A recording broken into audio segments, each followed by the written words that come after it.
जय श्री कृष्ण। तो आज हम श्रीमद् भगवद गीता के पहले अध्याय को शुरू करने वाले हैं।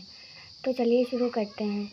श्री पार्वती जी ने कहा, भगवान आप सब तत्वों के ज्ञाता हैं। आपकी कृपा से मुझे श्री विष्णु संबंधी नाना प्रकार के धर्म सुनने को मिले जो समस्त लोक का उद्धार करने वाले हैं। देवेश, अब मैं गीता का महात्म्य सुनना चाहती हूँ, जिसका श्रवण करने से श्री हरि में भक्ति बढ़ती है। श्री महादेव जी बोले, जिनका श्री विग्रह अलसी के फूल की भांति श्याम वर्ण का है, पक्षीराज गरुण ही जिनके वाहन हैं, जो अपनी महिमा से कभी च्युत नहीं होते तथा शेष नाग की सैया पर शयन करते हैं, उन भगवान महाविष्णु की हम उपासना करते हैं। एक समय की बात है, मूर दैत्य के नाशक भगवान विष्णु शेष नाग के रमणीय आसन पर सुखपूर्वक विराजमान थे।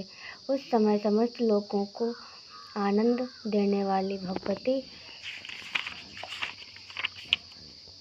लक्ष्मी ने आदरपूर्वक प्रश्न किया। श्री लक्ष्मी जी ने पूछा, भगवान आप संपूर्ण जगत का पालन करते हुए भी अपने ऐश्वर्य के प्रति उदासीन से होकर जो इस क्षीर सागर में नींद ले रहे हैं, इसका क्या कारण है?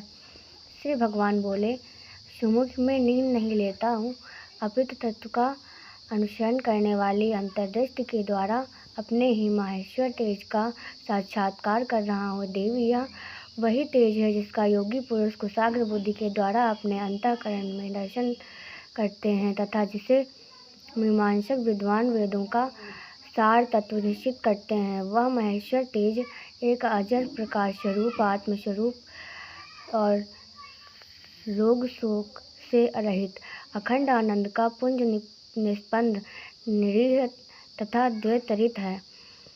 इस जगत का जीवन उसके अधीन है। मैं उसी का अनुभव करता हूँ। देवेश्वरी, यही कारण है कि मैं तुम्हें नींद लेता सा प्रतीत हो रहा हूँ। श्री लक्ष्मी जी ने कहा, हरिकेश, आप ही योगी पुरुषों के ध्येय हैं। आपके अतिरिक्त भी कोई ध्यान करने योग्य तत्व है, यह जानकर मुझे बड़ा कौतूहल हो रहा है। इस चराचर जगत की सृष्टि और संहार करने वाले स्वयं आप ही हैं। आप सर्व समर्थ हैं। इस प्रकार की स्थिति में होकर भी यदि आप उस परम तत्व से भिन्न हैं, तो मुझे उसका बोध कराइए। श्री भगवान बोले, प्रिय, आत्मा का स्वरूप द्वैत और अद्वैत से पृथक, भाव और अभाव से मुक्त तथा आदि और अंत से रहित है। शुद्ध ज्ञान के प्रकाश से उपलब्ध होने वाला तथा परमानंद स्वरूप होने के कारण एकमात्र सुंदर है। वही मेरा ईश्वरीय रूप है। आत्मा का एकत्व ही सबसे द्वारा जानने योग्य है। गीता शास्त्र में इसी का प्रतिपादन हुआ है। अमित तेजस्वी भगवान विष्णु के ये वचन सुनकर लक्ष्मी देवी ने शंका उपस्थित करते हुए कहा, भगवान, यदि आपका स्वरूप स्वयं परमानंदमय और मन वाणी की पहुँच के बाहर है, तो गीता उसका बोध कराती है। मेरे इस संदेह का आप निवारण कीजिए। श्री भगवान बोले, सुंदरी सुनो, मैं गीता में अपनी उपस्थिति का वर्णन करता हूँ। क्रमशः 5 अध्यायों को तुम 5 मुख जानो, 10 अध्यायों को 10 भुजाएं समझो तथा 1 अध्यायों को उदर और 2 अध्यायों को दोनों चरण कमल जानो। इस प्रकार यह 18 अध्यायों की वाड्मय ईश्वरीय मूर्ति ही समझनी चाहिए। या ज्ञान मात्र से ही महान पातकों का नाश करने वाली है। जो उत्तम बुद्धि वाला पुरुष गीता के 1 या आधे अध्याय का अथवा 1 आधे या चौथाई श्लोक का भी प्रतिदिन अभ्यास करता है, वह सुशर्मा के समान मुक्त हो जाता है। श्री लक्ष्मी जी ने पूछा, देव, सुशर्मा कौन था, किस जाति का था और किस कारण से उसकी मुक्ति हुई? श्री भगवान बोले, प्रिय, सुशर्मा बड़ी खोटी बुद्धि का मनुष्य था। पापियों का तो वह शिरोमणि ही था। उसका जन्म वैदिक ज्ञान से शून्य एवं क्रूरता पूर्ण कर्म करने वाले ब्राह्मणों के कुल में हुआ था। वह न ध्यान करता, न जप, न होम करता था, न अतिथियों का सत्कार। वह लंपट होने के कारण सदा विषयों के सेवन में ही आसक्त रहता था। हल जोतता और पत्ते बेचकर जीविका चलाता था। उसे मदिरा पीने का व्यसन था तथा वह मांस भी खाया करता था। इस प्रकार उसने अपने जीवन का दीर्घ काल व्यतीत कर दिया। इस दिन मूढ़ बुद्धि से शर्मा पत्ते लेने के लिए गया। किसी ऋषिक वाटिका में घूम रहा था। इसी बीच में काल रूपधारी काले सांप ने उसे डस लिया। सुशर्मा की मृत्यु हो गई। तदंतर वह अनेक नरकों में जा वहाँ की यातनाएं भोग कर मर्त्य लोक में लौट आया और वहाँ बोझ ढोने वाला बैल हुआ। उस समय किसी पंगु ने अपने जीवन को आराम से व्यतीत करने के लिए उसे खरीद लिया। बैल ने अपनी पीठ पर पंगु का भार ढोते हुए बड़े कष्ट से 7-8 वर्ष बिताए। एक दिन पंगु ने किसी ऊंचे स्थान पर बहुत देर तक बड़ी तेजी के साथ उस बैल को घुमाया। इससे वह थक कर बड़े वेग से पृथ्वी पर गिरा और मूर्छित हो गया। उस समय वहाँ कुतूहलवश आकृष्ट हो बहुत से लोग एकत्रित हो गए। उस जन समुदाय में से किसी पुण्यात्मा व्यक्ति ने उस बैल का कल्याण करने के लिए उसे अपना पुण्य दान किया। तत्पश्चात कुछ दूसरे लोगों ने भी अपने अपने पुण्यों को याद करके उन्हें उसके लिए दान किया। उस भीड़ में एक वेश्या भी खड़ी थी। उसे अपने पुण्य का पता नहीं था, तो भी उसने लोगों की देखा देखी उस बैल के लिए कुछ त्याग दिया।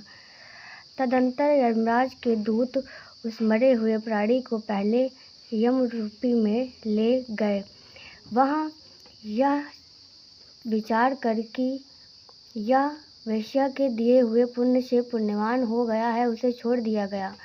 फिर वह भूलोक में आकर उत्तम कुल और शील वाले ब्राह्मणों के घर में उत्पन्न हुआ। उस समय भी उसे अपने पूर्व जन्म की बातों का स्मरण बना रहा। बहुत दिनों के बाद अपने अज्ञान को दूर करने वाले कल्याणक तत्व का जिज्ञासु होकर वह उस वेश्या के पास गया और उसके दान की बात बतलाते हुए उससे पूछा, तुमने कौन सा पुण्य दान किया था? वेश्या ने उत्तर दिया, वह पिंजरे में बैठा हुआ तोता प्रतिदिन कुछ पढ़ता था, उससे मेरा अंतःकरण पवित्र हो गया। उसी का पुण्य मैंने तुम्हारे लिए दान किया था। इसके बाद उन दोनों ने तोते से पूछा। अब तक तोते ने अपने पुनर्जन्म का स्मरण करके प्राचीन इतिहास कहना आरंभ किया। सुख बोला, पुनर्जन्म में विद्वान होकर भी विद्वता के अभिमान से मोहित रहता था। मेरा राग द्वेष इतना बढ़ गया था कि मैं गुणवान विद्वानों के प्रति भी ईर्ष्याभाव रखने लगा। फिर समयानुसार मेरी मृत्यु हो गई और मैं अनेकों घृणित लोकों में भटकता फिरा। उसके बाद इस लोक में आया। सद्गुरु की अत्यंत निंदा करने के कारण तोते के कुल में मेरा जन्म हुआ। पापी होने के कारण छोटी अवस्था में ही मेरा माता पिता से वियोग हो गया। एक दिन मैं ग्रीष्म ऋतु में तपे हुए मार्ग पर पड़ा था। वहाँ से कुछ श्रेष्ठ मुनि मुझे उठा लाए और महात्माओं के आश्रम के भीतर एक पिंजरे में उन्होंने मुझे डाल दिया। वहीं मुझे पढ़ाया गया। ऋषियों के बालक बड़े आदर के साथ गीता के प्रथम अध्याय की आवृत्ति करते थे। उन्हीं से सुनकर मैं भी बारंबार पाठ करने लगा। इसी बीच में एक चोरी करने वाले बहेलिये ने मुझे वहाँ से चुरा लिया। तत्पश्चात इस देवी ने मुझे खरीद लिया। यही मेरा वृत्तांत है, जिसे मैंने आप लोगों से बता दिया। पूर्व काल में मैंने इस प्रथम अध्याय का अभ्यास किया था, जिससे मैंने अपने पाप को दूर किया है। फिर उसी से उस वेश्या का भी अंतःकरण शुद्ध हुआ और उसी के पुण्य से द्विज श्रेष्ठ सुशर्मा भी पाप मुक्त हुए। इस प्रकार परस्पर वार्तालाप और गीता के प्रथम अध्याय के महात्म्य की प्रशंसा करके वे तीनों निरंतर अपने अपने घर पर गीता का अभ्यास करने लगे। फिर ज्ञान प्राप्त करके वे मुक्त हो गए। इसीलिए जो गीता के प्रथम अध्याय को पढ़ता है, सुनता है तथा अभ्यास करता है, उसे इस भवसागर को पार करने में कोई कठिनाई नहीं होती। जय श्री कृष्ण। तो आज हम इसको पहले अध्याय को समाप्त करते हुए अगले अध्याय में मिलते हैं। जय श्री कृष्ण।